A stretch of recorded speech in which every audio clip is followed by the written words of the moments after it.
பல்வேறு பகுதிகளில் நடைபெற்ற முக்கிய நிகழ்வுகளை களத்தில் மதிமுகம் பகுதியில் பார்க்கலாம்.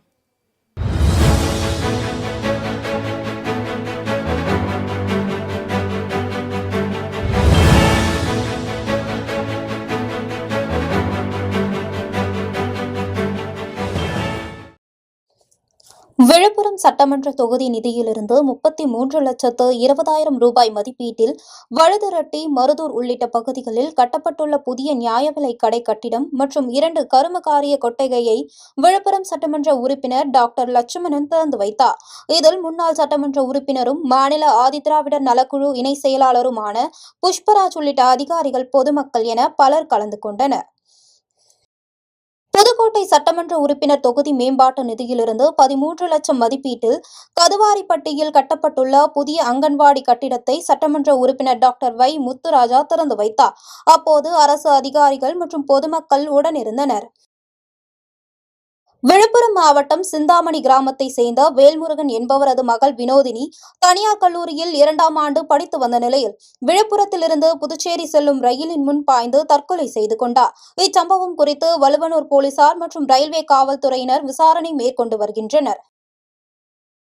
அரியலூர் பேருந்து நிலையம் அண்ணா சிலை அருகே தமிழ்நாடு ஊரக வளர்ச்சி மற்றும் ஊராட்சித்துறை அனைத்து ஓய்வூதியர்கள் சங்கம் சார்பில் 14 அம்ச கோரிக்கைகளை வலியுறுத்தி கண்டன ஆர்ப்பாட்டம் நடைபெற்றது. சங்க தலைவர் ராஜகோபால் தலைமையில் நடைபெற்ற இந்த ஆர்ப்பாட்டத்தில் ஏராளமானோர் கலந்து கொண்டு அனைத்து ஓய்வூதியர்களுக்கும் மருத்துவ காப்பீடு அட்டை வழங்க வேண்டும் உள்ளிட்ட பல்வேறு கோரிக்கைகளை வலியுறுத்தி கண்டன கோஷங்களை எழுப்பினர்.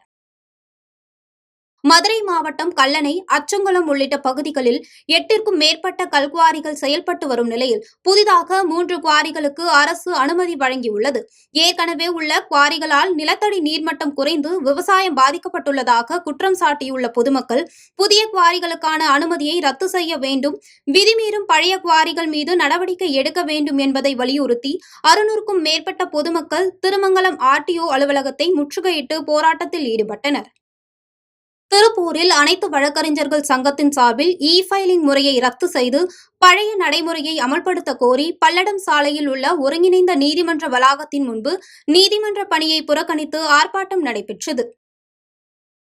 புதுக்கோட்டை மாவட்டம் ஆலங்குடியில் தமிழ்நாடு மின் பகிர்மான கழகம் மற்றும் புதுக்கோட்டை மின் பகிர்மான வட்டம் ஆலங்குடி கோட்டம் சார்பில் மின் சிக்கன வார விழிப்புணர்வு பேரணி நடைபெற்றது.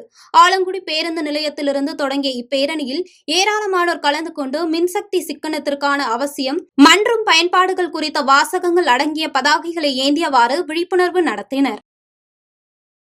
திருப்பத்தூர் மாவட்டம் லம்பாடி காலனி பகுதியைச் சேர்ந்த அல்தாப் ஹுசைன் கடந்த சில நாட்களுக்கு முன்பு பெங்களூரிலிருந்து சுமார் 140 கிராம் அளவிலான நகையை திருடி வந்ததாக கூறப்படும் நிலையில் தர்மராஜ் கோவில் தெருவில் நகைக்கடை வைத்துள்ள அருள் என்பவரிடம் அடமானம் வைத்ததாக கூறப்படுகிறது. இது தொடர்பாக அல்தாப் ஹுசைன் மற்றும் நகைக்கடை உரிமையாளர் அருளையும் கர்நாடக போலீசார் கைது செய்தனர். இதனையடுத்து வழக்கறிஞர்கள் பேச்சுவார்த்தை நடத்தியதை அடுத்து அல்தாப் ஹுசைனை மற்றும் போலீசார் அழைத்து சென்றனர். திருவண்ணாமலை மாவட்டம் ஜம்போடை கிராமத்தை சேர்ந்த தம்பதியினர் பச்சையப்பன், துர்கா. பச்சையப்பன் மதுவிற்கு அடிமையானதாக கூறப்படும் நிலையில் கருத்து வேறுபாடு காரணமாக கணவன், மனைவி இருவரும் பிரிந்து வாழ்ந்து வந்தனர். இந்நிலையில் மணிமங்கலத்தில் உள்ள துர்காவின் தாய் வீட்டிற்கு மதுபோதையில் சென்ற பச்சையப்பன் தகராறில் ஈடுபட்டதாக கூறப்படும் நிலையில் பச்சையப்பனின் கழுத்தை இறுக்கி துர்கா கொலை செய்துவிட்டு மங்கலம் காவல் நிலையத்தில் சரணடைந்தார். திருப்பூர் பூ மார்க்கெட் அருகே கொட்டப்பட்டுள்ள குப்பைகளால் தொற்றுநோய் பரவும் அபாயம் ஏற்பட்டுள்ளதாக கூறி பூ மார்க்கெட் வியாபாரிகள் மாநகராட்சிக்கு எதிராக கண்டன முழக்கங்களை எழுப்பி போராட்டத்தில் ஈடுபட்டனர். வாக்கரு கோயம்புத்தூர் மாரத்தான் போட்டி வரும் 21ஆம் தேதி நடைபெற உள்ள நிலையில் அதற்கான மெடல் மற்றும் ஆடை வெளியீட்டு விழா நிகழ்ச்சி கோவையில் உள்ள தனியார் வணிக வளாகத்தில் நடைபெற்றது. இதனை வெளியிட்டு செய்தியாளர்களை சந்தித்த வாக்கரு இன்டர்நேஷனல் பிரைவேட் லிமிடெட் நிர்வாக இயக்குநர் வி.